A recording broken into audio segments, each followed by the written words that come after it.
दोस्तों साल 1913 में जब फोर्ड द्वारा अपनी पहली मॉडल टी कार मार्केट में उतारी गई, तब किसी ने भी नहीं सोचा था कि दुनिया में एक समय ऐसा भी आएगा जब लोग गैस कार्स की जगह इलेक्ट्रिक कार्स की तरफ देखेंगे। लेकिन रैपिड क्लाइमेट चेंज ने सब कुछ बदल के रख दिया, जिसके चलते आज लोग इलेक्ट्रिक कार्स को ही दुनिया का फ्यूचर मान रहे हैं। अब जब बात इलेक्ट्रिक कार्स की आती है तो मैं आपको बता दूं कि इनका निर्माण हाल ही में नहीं हुआ था, बल्कि दुनिया की सबसे पहली इलेक्ट्रिक कार का निर्माण गैसोलीन पर चलने वाली कार से भी पहले यानी कि साल 1832 में किया गया था। और इतना ही नहीं, करीब 100 किलोमीटर पर आवर की स्पीड से चलने वाली इस दुनिया की पहली कार ला जमाई कॉन्टोंटो भी इलेक्ट्रिक ही थी, जिसे साल 1899 में बनाया गया था। हालांकि शुरुआत में लोगों ने इलेक्ट्रिक कार्स को उतनी तवज्जो नहीं दी, पर साल दर साल गुजरते जाने के बाद लोग इलेक्ट्रिक कार से थोड़ा बहुत संतुष्ट नजर आने लगे, जिसके चलते साल 1910 आते आते अमेरिका की रोड्स पर इलेक्ट्रिक कार्स की संख्या कंबस्चन इंजन के मुकाबले दोगुनी हो गई। लेकिन ऐसा ज्यादा समय तक नहीं चल सका, क्योंकि जैसे ही फोर्ड की मॉडल टी कार मार्केट में आई, तब लोगों का रुझान जल्दी से उसकी तरफ बढ़ गया। और ऐसा इसीलिए क्योंकि ये कार्स ना सिर्फ इलेक्ट्रिक कार्स के मुकाबले ज्यादा सस्ती थी, बल्कि जगह जगह बने गैस स्टेशंस की मदद से इसे बड़ी ही जल्दी रिफ्यूल किया जा सकता था, जिससे लोग कम पैसों में ज्यादा स्पीड के साथ लंबी दूरी तय कर सकते थे, जबकि इलेक्ट्रिक कार्स को रिचार्ज करने में बहुत ही ज्यादा समय लग जाता था। दोस्तों, डेवलपिंग वर्ल्ड में गैसोलीन कार्स के इन्हीं फायदों को देखते हुए साल 1935 के एंड तक इलेक्ट्रिक कार्स का कमर्शियल यूज बहुत हद तक बंद हो गया और ये दुनिया पूरी तरह से गैसोलीन कार्स पर डिपेंड हो गई। खैर, ये इलेक्ट्रिक कार्स के एरा का एंड नहीं था, क्योंकि कमर्शियली बंद हो जाने के बावजूद भी कुछ जगहों पर लगातार इनका यूज किया जा रहा था, जिनमें स्पेस भी शामिल था, क्योंकि वैक्यूम ऑफ स्पेस में इलेक्ट्रिक व्हीकल्स एक ऑब्वियस चॉइस बनकर सामने आए थे। और शायद यही वजह थी कि चांद पर भेजा गया अपोलो लूनार रोविंग व्हीकल भी इलेक्ट्रिकली ही चलता था। यह व्हीकल एक सिंगल यूज व्हीकल था, क्योंकि इसमें non rechargeable zinc potassium hydroxide battery का यूज किया गया था, जिसकी रेंज करीब 92 किलोमीटर की थी। अब वैसे भले इस रोवर की बैटरी रेंज 92 किलोमीटर की क्यों ना हो, पर यह बात भी बिल्कुल सच है कि इस ल्यूनार व्हीकल में बैठे एस्ट्रोनॉट्स ने अपनी इस रेंज की आधी रेंज भी मुश्किल से ही कवर की थी। अब अगर आपको लगता है कि साल 1935 के बाद इलेक्ट्रिक व्हीकल्स का यूज सिर्फ स्पेस तक ही सीमित रह गया था, तो ऐसा नहीं है, क्योंकि 1972 में हुए म्यूनिक ओलंपिक में मैराथन रनर्स को लीड करने के लिए एक बार फिर से इलेक्ट्रिक कार का यूज किया गया था, जिसका निर्माण BMW ने किया था। आपकी जानकारी के लिए बता दूं कि ये कार 12 लार्ज कार बैटरीज पर चलती थी और इसकी मैक्सिमम रेंज करीब 60 किलोमीटर की थी, जिसने लोगों को ना सिर्फ इलेक्ट्रिक व्हीकल्स के बेनिफिट्स बताए, बल्कि ये भी बताया कि इलेक्ट्रिक कार्स बिना किसी शोर शराबे के नो एमिशन पर चलती है। लेकिन जिस तरह हर चीज की एक डार्क साइड होती है, ठीक उसी तरह इलेक्ट्रिक कार्स में भी कमियां थी, और उनमें से एक थी कि ये हाई कॉस्ट की हुआ करती थी, और दूसरा उस समय की बैटरी टेक्नोलॉजी के हिसाब से इन्हें लंबी दूरी तक नहीं ले जाया जा सकता था, जिस कारण लोगों ने इनमें ज्यादा दिलचस्पी नहीं दिखाई। तो दोस्तों, अब सवाल ये आता है कि जब उस समय इलेक्ट्रिक कार्स में लोगों को फ्यूचर नहीं दिखा, तो अब ऐसा क्यों माना जा रहा है कि कार्स का फ्यूचर इलेक्ट्रिक ही है? अब दोस्तों, इस सवाल का जवाब जानने के पहले आपका ये जान लेना बेहद जरूरी है कि मौजूदा समय में दुनिया के अंदर इलेक्ट्रिक कार्स की फील्ड में कितनी प्रोग्रेस हुई है। इस प्रोग्रेस को आप कुछ ऐसे समझ सकते हैं कि साल 2020 में BMW ने अपनी iX3 all electric sport utility car का निर्माण किया, और वो साल 2023 तक ऐसी ही और 23 इलेक्ट्रिक कार्स को अपने फ्लीट में शामिल करने वाले हैं। इतना ही नहीं, BMW की विजन M नेक्स्ट जैसी कॉन्सेप्ट कार्स भी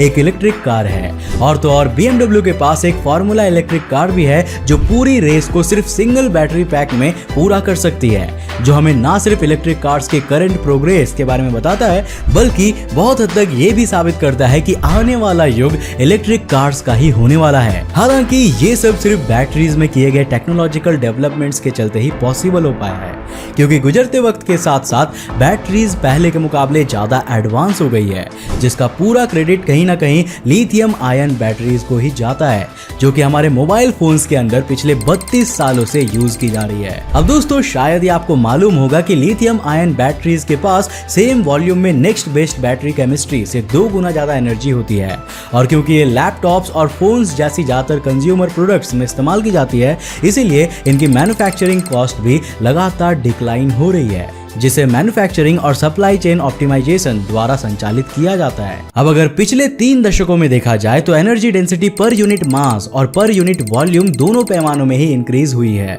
जबकि इसके प्राइस में लगातार गिरावट देखी जा रही है, जो इंटरनल कंबस्शन इंजन से बिल्कुल अलग है, जिन्हें डेवलपमेंट में रहते हुए करीब 1 सेंचुरी बीत गई है और जिनमें इंप्रूवमेंट के लिए सिर्फ कुछ ही एरियाज बाकी है। आपको जानकर हैरानी होगी कि आज कार्स के अंदर जो बैटरीज का यूज किया जा रहा है वो इतनी बेहतरीन है कि आप इलेक्ट्रिक कार्स का यूज करके लॉन्गेस्ट रोड ट्रिप्स पर भी जा सकते हैं। हालांकि ये बात भी बिल्कुल सच है कि जब सफर ज्यादा दूर का होता है तब ज्यादातर लोग उस सफर को कार से पूरा नहीं करते। अगर स्टैटिस्टिक्स पर नजर डालें तो सिर्फ अमेरिका में ही की जाने वाली 99% रोड ट्रिप्स 160 किलोमीटर्स के अंदर होती है, जो इलेक्ट्रिक कार्स को अमेरिकन्स के लिए बिल्कुल काम की चीज बनाता है। और फिर टेस्ला जैसे इमर्जिंग कार मैन्युफैक्चरर कंपनीज ने तो लंबी रोड ट्रिप्स को भी बिल्कुल आसान बना दिया है, क्योंकि टेस्ला की कार्स एक बार फुल्ली चार्ज होने पर 490 से 650 किलोमीटर तक चलती है। अब दोस्तों इतना सब कुछ जान लेने के बाद अब अगर हम उन रीजंस की बात करें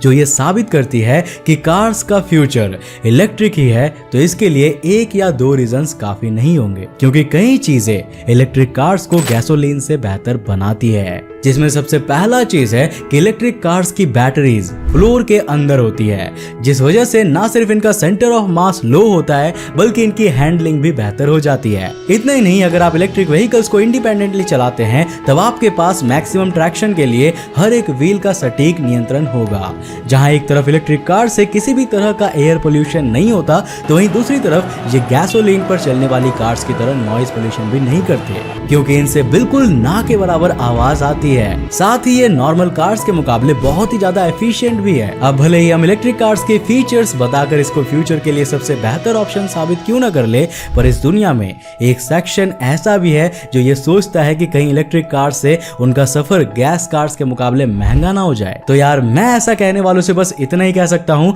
कि इलेक्ट्रिक कार्स भले ही हाई प्राइसेस में आती हो, पर इनसे आपका सफर महंगा नहीं होगा, बल्कि ये कवर्ड डिस्टेंस के आधार पर गैस की प्राइस से भी कम प्राइस की इलेक्ट्रिसिटी कंज्यूम करेगी। और इनकी सबसे बेहतर बात तो यह है कि नॉर्मल कार्स के विपरीत आप इन्हें अपने घर पर भी चार्ज कर सकते हैं, जो इसका one of the best advantage है। खैर, ये दुनिया इलेक्ट्रिक कार्स की तरफ इसीलिए नहीं देख रही है कि यह आपके सफर को सस्ता कर देगी, बल्कि दुनिया का इसकी तरफ देखने का main reason rapid climate change है, जो कि मौजूदा समय में दुनिया की सबसे बड़ी समस्या बनकर सामने आई है। एक्सपर्ट्स के अकॉर्डिंग गैस पर चलने वाली व्हीकल्स करंटली हर साल करीब 1.6 billion turns green house gases atmosphere में रिलीज करते हैं, जो कहीं ना कहीं हम सभी के लिए बेहद घातक है। इसी समस्या को देखते हुए आज इलेक्ट्रिक व्हीकल्स को इतना ज्यादा बूस्ट मिला है, क्योंकि इनसे पोल्यूशन बिल्कुल भी नहीं होता। हालांकि भले ही इनसे एयर पोल्यूशन पूरी तरह से बंद हो जाए, पर जब तक हम दुनिया में एक क्लीन एनर्जी इंफ्रास्ट्रक्चर बिल्ड नहीं करते, तब तक क्लाइमेट चेंज पर लगाम लगा पाना लगभग असंभव है। क्योंकि यार इन इलेक्ट्रिक व्हीकल्स को चार्ज करने में यूज होने वाली इलेक्ट्रिसिटी भी फॉसिल फ्यूल्स को बर्न करके ही बनाई जाती है, जो कहीं ना कहीं क्लाइमेट चेंज में इलेक्ट्रिक व्हीकल्स के इनडायरेक्ट रोल को दर्शाती है। खैर, अगर आप सोलर एनर्जी या फिर न्यूक्लियर एनर्जी से जनरेट हुई इलेक्ट्रिसिटी का यूज करके अपनी इलेक्ट्रिक कार को चार्ज करते हैं, तब आपकी कार बेशक ही बिल्कुल पोल्यूशन ना करने वाली कार बन जाएगी। अब आप सभी ने अक्सर ये सुना होगा कि जिस चीज के ज्यादा फायदे होते हैं उसका कोई ना कोई नुकसान तो जरूर होता है, और इस बात से इलेक्ट्रिक कार भी नहीं बच सकती, क्योंकि अब भले ही इनसे हमें हर तरफ से बेनिफिट क्यों ना हो रहा हो, पर जब बात सिक्योरिटी की आती है तब ये गैसोलीन पर चलने वाली कार्स के मुकाबले कम सिक्योर होती है। यहाँ बात कार की चोरी की नहीं हो रही है, बल्कि यहाँ ऑनलाइन खतरों की बात हो रही है, क्योंकि साल 2016 में एक रिपोर्ट के अनुसार इलेक्ट्रिक व्हीकल्स हैकिंग के नजरिए से बहुत ही ज्यादा ससेप्टेबल है। लेकिन जिस हिसाब से हम टेक्नोलॉजी में एडवांस हो रहे हैं, उसको देखते हुए ये दिक्कत बहुत ही छोटी लगती है, जिसे इस टेक्नोलॉजिकल युग में इग्नोर करना ही सही होगा। तो दोस्तों, यह थी हमारी एक और इंटरेस्टिंग वीडियो। अब आप मेरे एक सवाल का जवाब दीजिए कि आज के जमाने में दुनिया का सबसे बड़ा इलेक्ट्रिक कार बनाने वाली कंपनी कौन सी है, और भारत में इलेक्ट्रिक कार की सबसे बड़ी कंपनी कौन बनने वाली है? नीचे कमेंट्स में अपनी जवाब जरूर लिखना। और हाँ यार, गूगल से सर्च मारकर चीटिंग मत करना। तो दोस्तों, मुझे उम्मीद है कि आज का ये वीडियो आपको काफी ज्यादा पसंद आया होगा। अगर पसंद आया तो इस वीडियो को लाइक करने के साथ साथ अपने फ्रेंड्स और फ्रेंड्स के साथ जरूर शेयर करना। अब अगर आप नए उस चैनल पर और इंटरेस्टिंग वीडियोस को देखना चाहते हो तो इस चैनल को सब्सक्राइब करने के साथ साथ नोटिफिकेशन बेल ऑन कर देना, ताकि आप देख सको हमारे वीडियोस सबसे पहले। तब तक के लिए बाय, जय हिंद।